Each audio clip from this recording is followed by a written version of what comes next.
Rohini College of Engineering and Technology near Anjagramam Junction, Kanyakumari Main Road, Palkulam. தமிழக அரசியல் வரலாற்றில் ஒரு முக்கியமான நிகழ்வு இன்னும் சற்று நேரத்தில் அரங்கேற இருக்கு. நாம் அதை பார்க்க இருக்கிறோம். தொடர்ந்து பேசலாம் ஸ்டாலின். நேரு ஸ்டேடியத்தின் வெளியிலிருந்து செய்தியாளர் வீரகுமார் இணைந்திருக்கிறார். வீரகுமார், தற்போது நேரு ஸ்டேடியம்க்கு யாரெல்லாம் வருகை தந்து கொண்டிருக்கிறார்கள்? திரைத்துறையின் தரப்பிலிருந்து யாரெல்லாம் வருகிறார்கள்? எதிர்க்கட்சிகள் தரப்பிலிருந்து யாரெல்லாம் வருகிறார்கள்? அங்கு இருக்கக்கூடிய நிலைமை என்ன வீரகுமார்?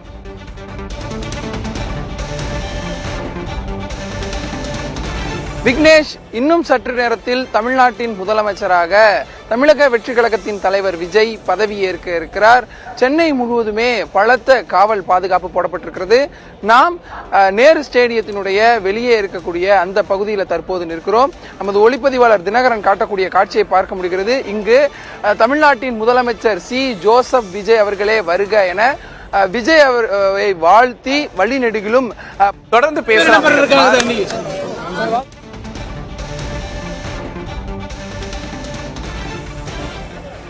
மிகவும் பாதுகாப்பான பாதையாக காவல்துறையினர் வைத்திருக்கிறாங்க.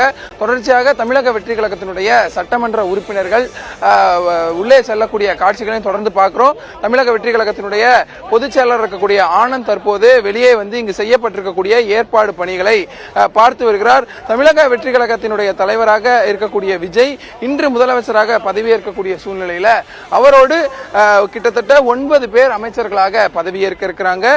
நிர்மல்குமார், ஆனந்த், வெங்கட்ரமணன், கீர்த்தனா, ராஜ்மோகன், ஆதவர்ஜுனா, செங்கோட்டையன், பிரபு உள்ளிட்டோரும் அமைச்சராக பதவியேற்பார்கள் எனவும் தெரிவித்திருக்கிறார்கள்.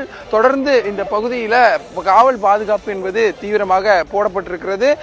எதிர்க்கட்சி சார்பிலையும் அனைவருக்குமே அழைப்பு விடுப்பதாகவும் தெரிவித்திருக்கிறாங்க. பாமக சார்பில் அன்புமணி ராமதாஸ், சௌமியா அன்புமணி, விக்கிரவாண்டியில் போட்டியிட்டு வெற்றி பெற்ற சட்டமன்ற உறுப்பினர் மூவரும் பாமக சார்பில் கலந்து கொள்ள இருப்பதாகவும் தெரிவிக்கிறாங்க. தொடர்ச்சியாக தீவிர கண்காணிப்புக்கு பிறகு தமிழக வெற்றி கழகத்தினுடைய நிர்வாகிகள் உள்ளே செல்லக்கூடிய காட்சிகளையும் நாம் பார்க்க முடிகிறது. இன்னும் சற்று நேரத்தில் வீட்டிலிருந்து புறப்பட்ட விஜய் இங்கு உள்ளே வர இருக்கிறார். தொடர்ந்து அவருக்கான மரியாதை என்பது அரசு சார்பில் அனுமதிக்கப்பட்டு தொடர்ந்து அவர் முதலமைச்சராக பதவியேற்பதற்கான நடவடிக்கைகள் என்பது வரிசையாக நடக்கும் எனவும் தெரிவித்திருக்கிறார்கள். அதாவது முதல்வராக கூடிய விஜய்க்கு முதல் அமைச்சர்கள், அதற்கு பிறகு சட்டமன்ற உறுப்பினர்கள், முக்கிய விருந்தினர்கள் தற்போது உள்ளே சென்றிருக்கிறார்கள். அதனைத் தொடர்ந்து ஆளுநர் அர்லேகர் நேரு உள் விளையாட்டு அரங்கத்திற்கு வர இருக்கிறார். அவர் வந்த பிறகு தேசிய கீதமும் அதனைத் தொடர்ந்து தமிழ்தாய் வாழ்த்தும் இசைக்கப்பட இருக்கிறது. அதற்கு பிறகு செயலாளர் முதலமைச்சரை நியமிப்பதற்கான அந்த ஆளுநர் வழங்கிய ஒப்புதல் கடிதத்தை படித்து விழாவை தொடங்கி வைப்பார். அதற்கு பிறகு ஆளுநர் முதலமைச்சராக பொறுப்பேற்பவரை பதவி பிரமாணம் செய்ய அழைத்து பதவி பிரமாணம் செய்வார். 2 விதமான உறுதிமொழிகளை விஜய் அவர்கள் எடுப்பார்கள். முதல்ல பதவி பிரமாணம், அதற்கு பிறகு ரகசிய காப்பு உறுதிமொழி, 2ஐயும் எடுப்பார். அதனைத் தொடர்ந்து அமைச்சர்கள் ஒவ்வொருவராக அந்த 9 அமைச்சர்கள் பட்டியலில் இருக்கக்கூடியவர்கள் உறுதிமொழி எடுத்துக்குவாங்க. அதனைத் தொடர்ந்து புதிய அமைச்சர்கள் பட்டியல் முதலமைச்சர்களோடு ஆளுநர் புகைப்படமும் எடுத்துக்கொள்வார். இந்த நேரத்தில் தான் பார்க்க முடிகிறது. ஒரு பரபரப்பான சூழலுக்கு மத்தியில தீவிர கண்காணிப்புல தற்போது நிர்வாகிகளை காவல்துறையினர் சோதனை செய்த பிறகு பாஸ் இருந்ததுன்னா உள்ளே அனுமதிக்கிறார்கள். நிச்சயமா வீரகுமார், தாவேகாவோட முக்கிய நிர்வாகிகள் பரபரப்பான ஏற்பாடுகள்ல ஈடுபட்டு இருக்கிறத பார்க்க முடியுது. விழா மேடையில ஆதவர்ஜுனா ஏற்பாடுகள்ல ஈடுபட்டிருக்கிறார். மேலும் ஒரு முக்கியமான நிகழ்வு 10 மணிக்கு அரங்கேறி இருக்கிறது. முதலமைச்சர் விஜயாக பதவியேற்கிறார் விஜய்.